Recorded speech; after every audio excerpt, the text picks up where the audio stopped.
دوستان خیلی خوش اومدین به این ویدیو. امیر هستم از کانال کینگ ترول. امروز اومدیم با آموزش کشیدن بریج در بدراک با موس و کیبورد و بدون موس و کیبورد.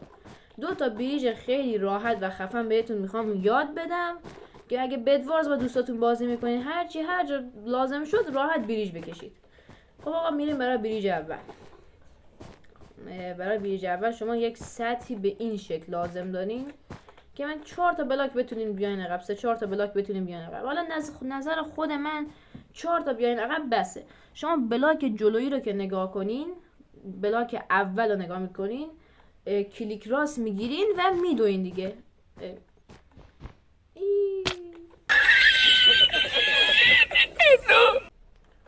خب داشتم میگفتم بلاک اول رو نگاه میکنید، کلیک راست رو میگیرید و دبلیو میگیرید، شروع میکنین به دویدن. حتی وسطش میتونین بپرین، جامپ بزنین، خیلی راحت. بریج ساده، سریع، خیلی راحت هم هست. آره دیگه خیلی راحته. برای بریج دوم که به سمت بالا میریم مثل اینا بله مثل اینا میریم به سمت بالا. شما روی یک بلاک هم میتونین انجام بدین. شیفت رو میگیرین، میایین لبه بلاک، این قسمت بلاک رو نگاه میکنید و بلاک میذارید و اسپیس رو میگیرین، کلیک راست. خب داشتم میگفتم میایین این لبه بلاک، این لبه رو نگاه میکنین، شیفت رو میگیرین، کلیک راست رو میذارین، اسپیس هم میگیرین دیگه.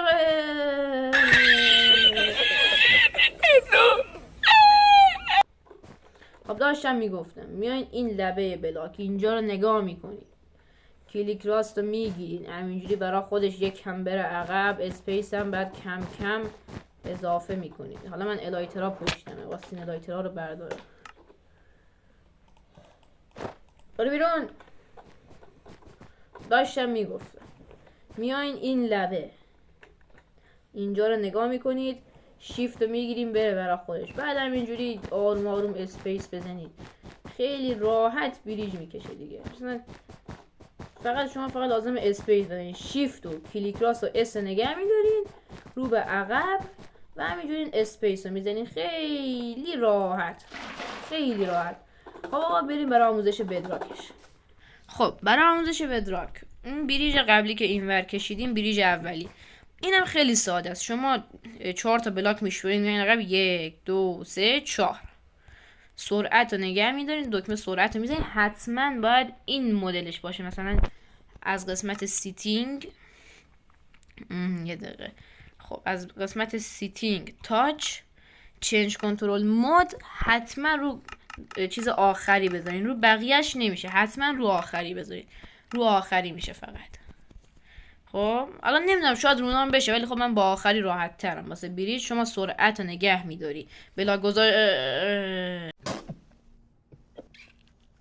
خب داشتم میگفتم 1 2 3 4 تا میذاری میای عقب، سرعت میگیری، بلا گذاشتن میذاری و میری دیگه، تمومه به همین راحتی.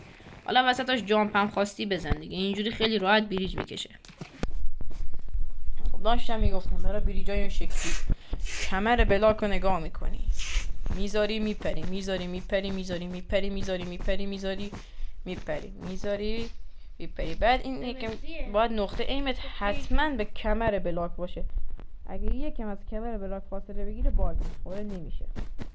میذاری میپری، میذاری میپری، میذاری میپری، میذاری میپری. این هم از این بریج به همین راحتی این هم میشه کشید، ولی نیاز به تمرین داره، واقعا نیاز به تمرین داره. میذاری میپری، میذاری میپری. تمام. حالا دوستان اگه از این ویدیو خوشتون اومد حتما لایک کنین، بازم از این ویدیو براتون بذارم. حمایت کنید آقا، لطفا حمایت بکنید، من از این ویدیو بازم براتون میذارم. و تا یه ویدیو دیگه فعلا خداحافظ.